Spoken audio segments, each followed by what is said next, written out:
पाकिस्तान की जुबान फिर से बदलती नजर आ रही है। अब जो है उनके प्राइम मिनिस्टर जो है यहां पर ये कह रहे हैं कि न्यूट्रल जांच के लिए वो तैयार हैं। हालांकि साथ साथ वो ये भी कहते नजर आए हैं कि हम पुरजोर जवाब देंगे।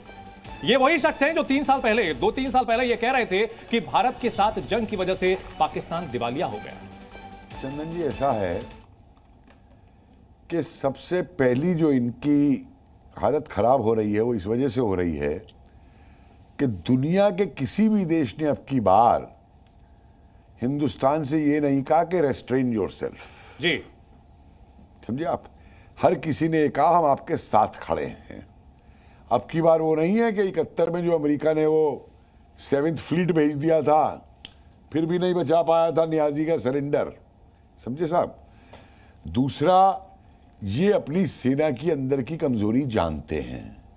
जब एक बलोच वालों ने इनकी ऐसी तैसी कर रखी है, समझे, और वो जो 91,000 का सरेंडर था ना जी, इन्होंने तो ये कहा कि हमने शिमला एग्रीमेंट वापस ले लिया है।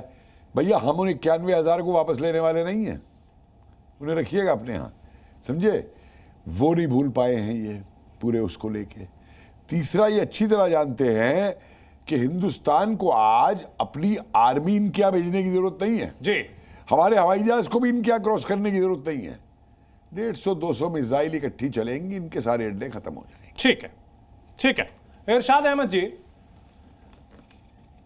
पाव किलो के बम, आधा किलो के बम, कांपे टांगनी, आपको आपके जो पॉलिटिशियंस है वो एक लाइन पे क्यों नहीं बोलते? अभी कुछ दिन पहले जो है ये धमकी दी जा रही थी कि हम ऐसी की तैसी कर देंगे हिंदुस्तान की और सारी चीजें। हमने तो कुछ किया भी नहीं। वहां बलोच आपके जो है 10 लोगों को मार गए। सर, हमें तो कुछ करने की जरूरत ही नहीं है। पाकिस्तान तो खुद ही टुकड़े टुकड़े हो रहा है। मेरे को शहनशाह भी जो है ना, जो सारे आतंकियों को चुपचाप मोटरसाइकिल से आके गोली मार देता है, वो हमलावर। ठीक है इरशाद जी, अभी मुझे सुनिए जरा, मैं जवाब देना चाहूंगा और जरा हौसले से सुनिएगा। मैं कह रहा हूं कि पहले तो ये बताइए कि किसने कहा कि हमें जंग से डर लग रहा है। हम तो कह रहे हैं कि हम हार और फूलों की पत्तियां आपके लिए लेकर के बैठे हुए। आइए सरहद की तरफ, हम बताएंगे आपको एक नया दौर है। दूसरी बात ये है, ये उंगली ना करना, हाथ देंगे इस दफा, और हाथ बहुत बुरा देंगे। तीसरी बात कि ये जो अगर खुदा ना खास्ता हिंदो पाक की जंग हो गई, कम से कम 3 अरब लोग मरेंगे, इतने से निशान खत्म हो जाएगा हिंदुस्तान और पाकिस्तान का। होश के नाखून ले लें, सिर्फ गीदड़ भभकियां देना बंद करें, अमन शांति की बात करें। इरशाद अहमद खान, दहशतगर्दी की बात नहीं आपने पढ़ाई कहां से की है? अब रो पड़े ना, धमकियां गायब हो गई। एक छोटा सा सवाल पूछूंगा इरशाद अहमद खान, आपने पढ़ाई कहां से की है मुझे ये बताइएगा जरा सा। ऑफ क्वेश्चन मैंने पूछ दिया, पढ़ाई कहां से की है? मैं आपको बताता हूँ। भारत की आबादी 1 करोड़ 1 अरब 40 करोड़, पाकिस्तान की आबादी 24-25 करोड़, 3 अरब लोग जो है कहां से आ गए सर?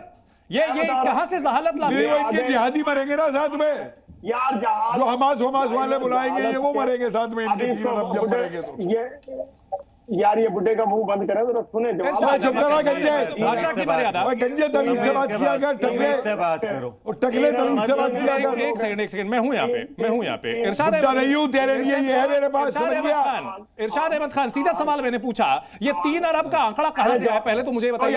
आज सवेरे से एक से बढ़कर एक जो है अलिफ लैला की कहानियां मैंने सुनी है, और मुझे पूरा यकीन था कि आप जो है मुझे कोई नई कहानी सुनाएंगे। ये 3 अरब का आंकड़ा कहां से आया मुझे बताइए।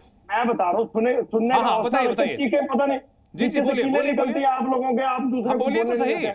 3 अरब लोग, मैं ऐसे कह रहा हूँ कि खित्ते में जितने भी करीब के ममालिक हैं, अच्छा, पता चल जाएगा मट्टी जमीन से पानी सारे ममालिक भी ले लो करीब के, तो भी 3 अरब तो भी नहीं बनता ये नंबर।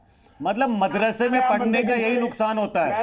मदरसे में पढ़ने का यही नुकसान होता है, वो सिफर का पता नहीं चलता है, वो सिफर कितने लगाने होते हैं कहाँ पे, क्योंकि वहां से मदरसे जब इंसान निकलता है तो उसका दिमाग सिफर ही रह जाता है। सिफर के अलावा आगे बढ़ता ही नहीं है वो। रेना जी, 1 मिनट। जो लेके जाते हो वहां वो मौलवी रख लेता है, वो मौलवी रख लेता है पर्दे के पीछे, और उसके बाद जब बाहर आते हो तो सिफर रह जाता है दिमाग में। ठीक है, सिफर के आगे बढ़ना भी सीखो। 3 अरब को जरा 72 से गुना करिए, कितने बनेंगे? कर जाते हैं अगर आपने। चलिए हम लोग अब यहाँ एक सेकंड, 3 अरब को जरा 72 से जरा गुना कर दीजिए, समझे? तो यार, 3 बात दूनी तो सुन। ठीक है, छोड़ दीजिए सर उसको। तो ठीक है, आप आ जाते हैं, गंभीरता पर आ जाते हैं। 26 अरब कितनी हुरों इरशाद का अहमद इंतजाम खान, करवाइए भाई। इरशाद अहमद खान, देखिए 26,000 हुरों का गलती मान इंतजाम लीजिए। करवाइए जन्नत ठीक है, में, आपकी बड़ी बात से सेवा तो- करेंगी आपकी और आपके जिहादियों आपकी बात से तो राजा काशिफ भी हंसते हुए नजर आ रहे हैं। राजा काशिफ 26 अरब हुरों को बुला राजा लीजिए, काशिफ भी- रिटायर्ड हुरे जितनी है सबको बुलवा लीजिए देखिए, वापस। आपके जोड़ घटाव से तो राजा काशिफ भी हंसते हुए नजर आ रहे हैं। राजा काशिफ आखिरकार शहबाज राजा शरीफ की साहब जुबान क्यों समझाइए इसको। पूरे आर्गुमेंट करूंगा। नहीं, इरशाद अहमद समझाइए, अरे दिमाग इरशाद से अहमद बिल्कुल खान साहब, खाली है। बुलाते हैं मैंने तो ना, बता दिया आपको। आप जब बुलाते हैं ना पूरा नहीं जवाब सुना करें। आप ये दहशतगर्दी अपने पे नाम बोलने की निचाया करें। दहशतगर्दी? अरे भाई, पाकिस्तान में तो कोई दहशतगर्द नहीं है। जवाब ले ठीक पूरा। है। पाकिस्तान में तो कोई दहशतगर्द इरशाद अहमद खान नहीं है। गलती मानने में कोई हर्ज नहीं है। पाकिस्तान जो है ऐसे भी अपनी बातों से पलटने के लिए जाना जाता है।